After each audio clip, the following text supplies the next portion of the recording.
Hello and welcome, dear brothers and sisters. Thank you very much once again. My name is Kindama, and welcome to this beautiful channel. As I don't know if you had a chance to see the previous video. This is a series of 7 videos that I'm doing. I am here telling you the story about this beautiful country called Angola. I'm here in Luanda in the Museum of Defense, which is located right here in the center of Luanda, or yeah, I think not really in the center. I'm here in the downtown. On the other side, there is an island called Musulu, or Ilha de Luanda. I mean, the Luanda Island. So yeah, I'm here in Museo of Defense. Here we'll be able to. I'm telling you the story of the situation that Angola went through, which is the war that lasted almost 30 years. On this period of the war was thousands of people lost their life. Millions of people were displaced internally and externally. I myself, I was a product of externally be away. I had to after South Africa got kind of independence. I mean, when was democratically elected the new president, Nelson Mandela. So I had to flee because I was already on the edge to join the army. I had to flee the country in order to seek refuge in South Africa. So that's exactly what saved me. Otherwise, there was no escape to join the army. You'll join the army, and then you come back when part of your body is gone. If when you are useless. So that's when you come back, and then how people were captured to go and join the army.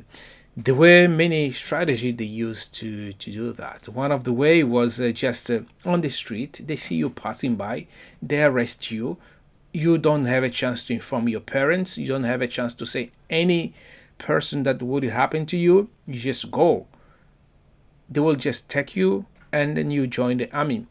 And eventually, people will be able to send you send a letter. If you've got a chance, somebody will bring it along.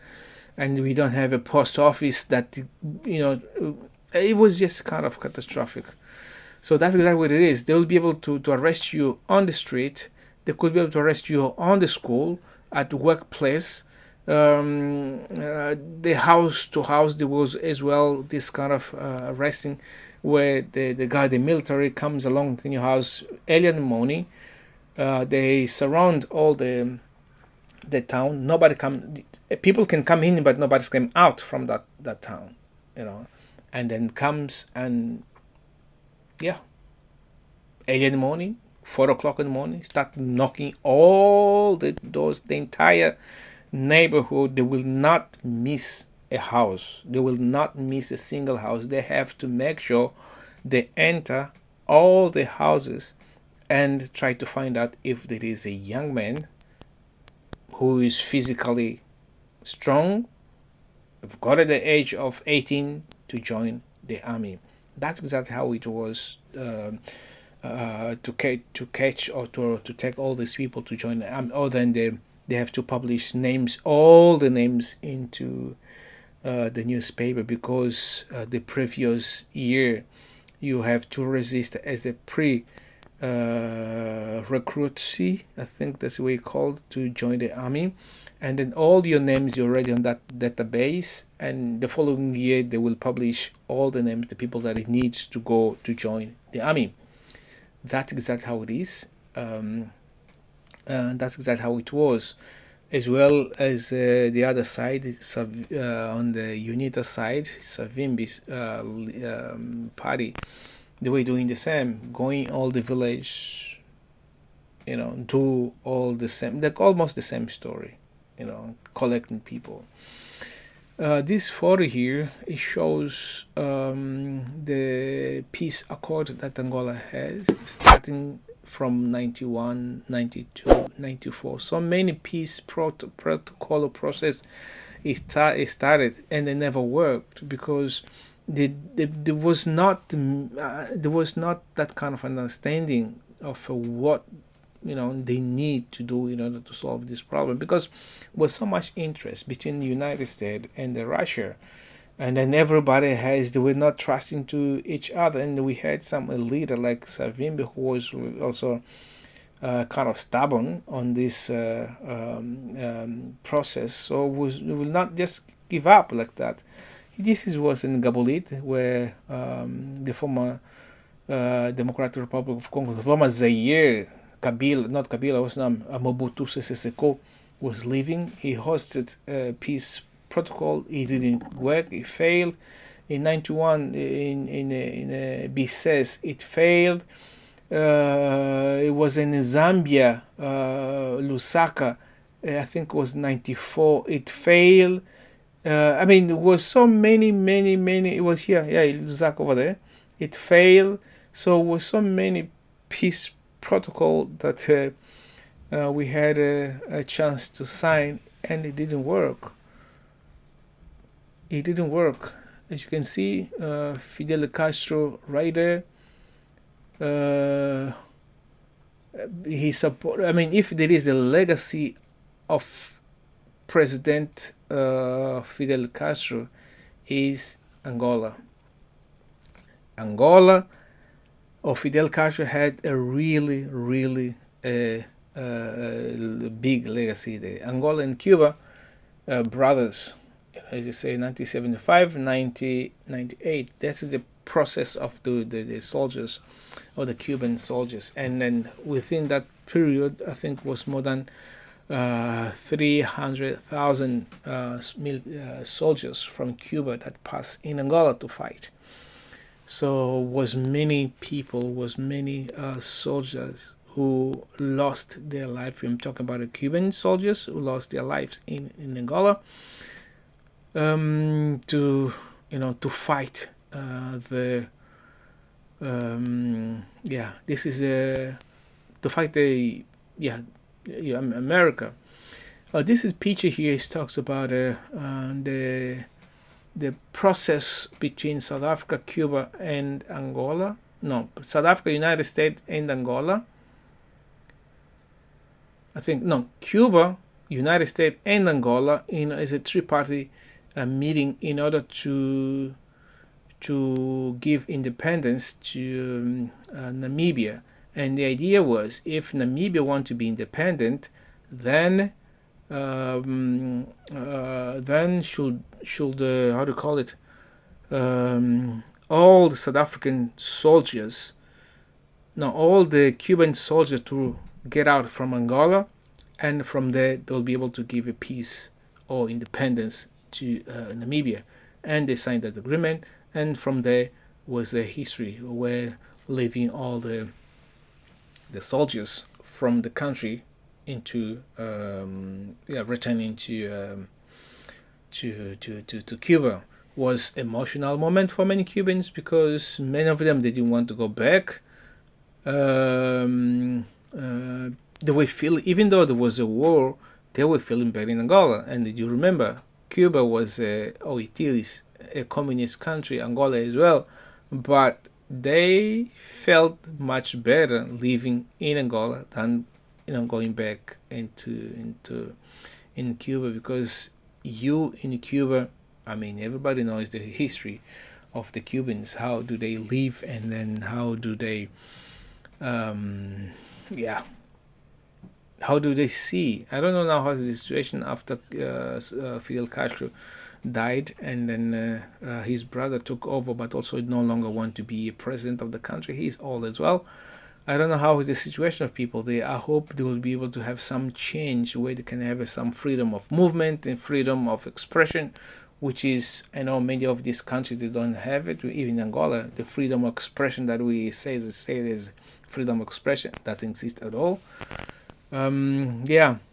So This is, we remember very well this uniform here that we used in the past, where I think this is not, I think this is a, maybe I think it's from Korea, this uniform.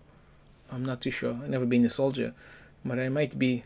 Well, Angola had a really good agreement with the North Korea, and yeah, and they bought the army uniform from everywhere. As long as they just got a weapons to fight and uniform, that was good. They were just doing all that stuff. So yeah, then exactly how of course they should put it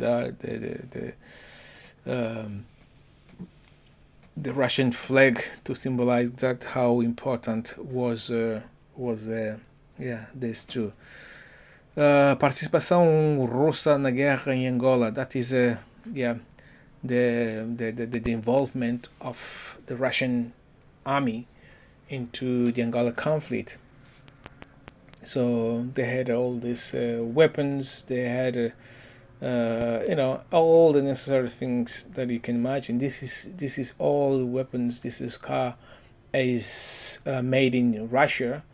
Of course, all this weapon here was made in Russia.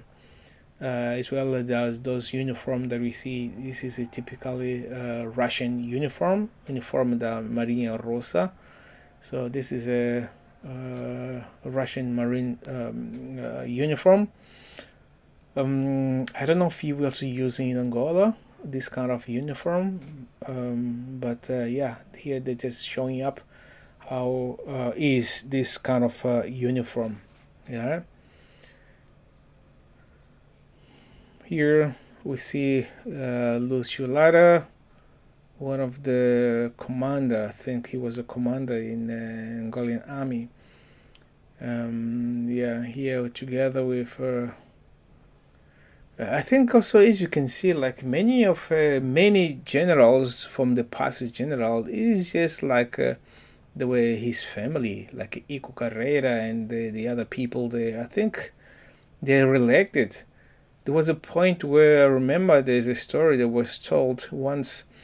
A group of young Angolians that were sent to Portugal and to Cuba, and then most of them they were mixed race, like Lusular and Ico Carrera, and the plane was sent back because Fidel Castro couldn't believe everybody we were coming from that plane, they were not blacks, in the such, with a dark skin, right? They had to send them back because couldn't believe, because the first plane it went in Angola was that number of people. So the second plane was the same. Cannot continue to be like this. How is possible if we know in the country we've got people with a darker skin, they're not coming here. And then if you can see currently that many of these top generals, and especially those who already retire, and you can see like most of them lighter skin than where it is now the young ones who they change after all. That's the story that I had. I never confirmed because I wasn't there. So yeah. But yeah, that is exactly how it is. We're here at the basement of this museum. Here, this is a symbol of the 1º de Agosto, that's 1st of August. This is one of the army football team who, in the past, this team never lost. No matter what, they will not lose because they bribe the referee, or they use a weapon into the field. If they lost, they will shoot. So that is they never end up losing any games. They make sure that they win. That's exactly how it is. I was this team here. But yeah, dear brothers and sisters, thank you very much for joining. I'm coming again with a next video. So that was really nice hear you guys, and yeah, please comment, subscribe. This is the 4th video, just 3 more videos to come. we talk with the same subject where we talk about the Angolan situation as well as the Angola conflict that took place in this beautiful land called Angola. Thank you. Don't forget to subscribe. Bye.